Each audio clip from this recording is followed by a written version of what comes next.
one of the most iconic villains in all of The Walking Dead's run on AMC is the legendary Cannibals of Terminus. This merry band of human flesh connoisseurs not only managed to entrap our heroes, in one hell of a season finale, but they were also killed off rather quickly in an incredibly iconic scene, where Rick's trusty red machete made its famous debut. But I'm not here to talk about the plot of this minor arc, but rather I'm here to discuss the ethics of Gareth's group. And as obvious as it may seem, I will be deconstructing the Terminite Code of Ethics to see if they were ever justified and if, in a broader sense, cannibalism can ever be justified or morally permissible. So with that said, let's get this party started by examining why Gareth and his Terminites became cannibals. Now, according to Gareth, he and his people initially established Terminus as a sanctuary for all people. He and his people apparently had good intentions at the onset of the apocalypse. But as fate would have it, a hostile group eventually found Terminus and killed many of its inhabitants.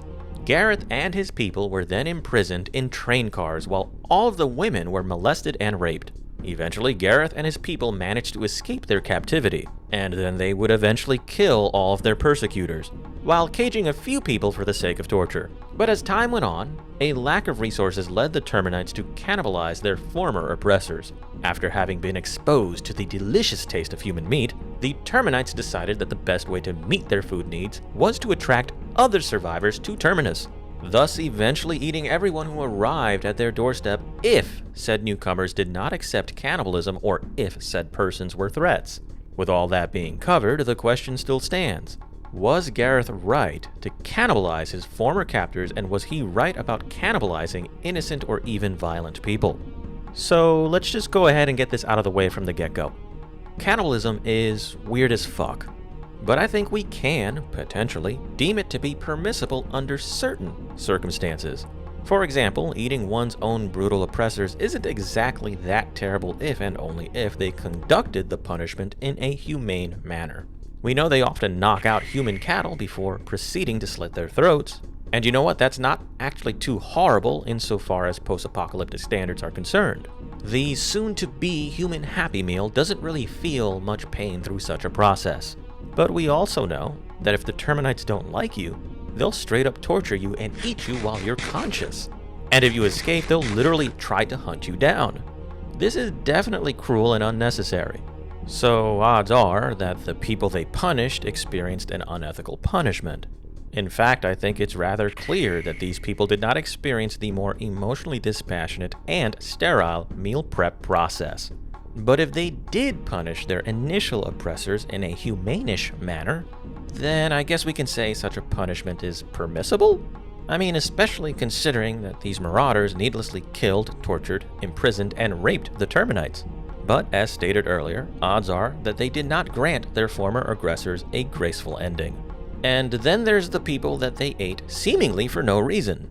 They claimed that they needed to eat people because they could not survive any other way. But they clearly could have grown crops, they could have hunted wild game, they clearly could have gone fishing, and they clearly could have gone out on loot runs. Cannibalism, under such a state of affairs, was just not necessary for survival. Perhaps they deluded themselves into thinking that cannibalism was needed because they probably really liked the taste of human flesh?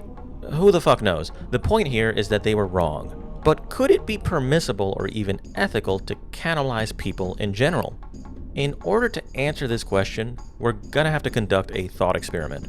Imagine that you're part of a group of survivors who are nearing starvation in the wild. The entire group you are with is going to die if they don't cannibalize a member of the group. And there's no way to get around this. Under such a circumstance, would it be permissible to cannibalize somebody? Well, here I believe we can make a strong case for cannibalism, especially if the least capable or least healthy member of the group is chosen.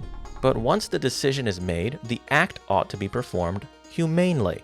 If a person volunteers, then said person is essentially committing an altruistic sacrifice. But what if there is a reasonable way to avoid starvation without resorting to cannibalism? Absent a volunteer, I'd say it's clearly unethical to eat another person in such a scenario, for reasons that ought to be obvious. But what about cannibalizing dead bodies? What if the person doesn't want their body desecrated in such a manner? What if the former person's will cannot be determined? What if the person's family or friends protest? What if said protests conflict with the needs of a society or the desires of the dead man or woman? Do such concerns even matter, considering the dead body cannot experience pain or pleasure?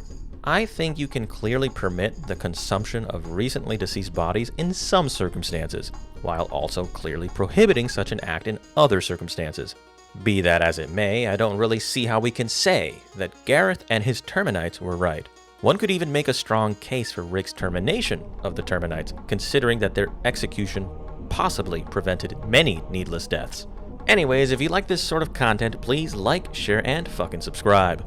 Also hit that notification icon, that way you may be notified when I publish a new video.